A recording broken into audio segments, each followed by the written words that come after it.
terrorisme. La Maison-Blanche qui, par ailleurs, tente de faire taire les critiques concernant le statut et les conditions d'emprisonnement des 680 détenus de Guantanamo. Des images proposées par le Pentagone aux chaînes américaines pour montrer que les prisonniers capturés en Afghanistan sont bien traités. Julien Colombani.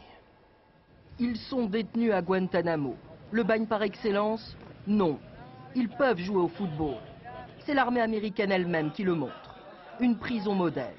La nourriture est saine, le pain est frais. 5 fois par jour, le muezzin appelle à la prière.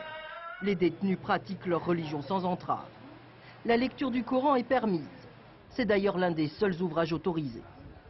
Ces images complaisamment fournies par les autorités de Washington veulent prouver que l'Amérique est bonne fille. Elle traite bien ses pires ennemis. Peut-être.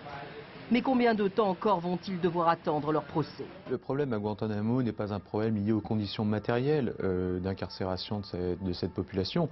Le problème reste entier, il est d'ordre à la fois juridique et puis aussi le véritable problème c'est de voir que ces gens-là sont détenus depuis plus de 2 ans maintenant et qu'ils sont laissés pour une durée vraisemblablement indéterminée.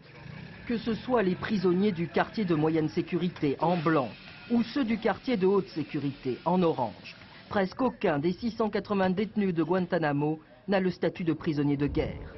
Ils sont gardés au secret, sans possibilité de se défendre, sans savoir quel sera leur sort. De toutes autres images, elles datent d'il y a 2 ans, lorsque les premiers combattants talibans arrivaient enchaînés sur la base.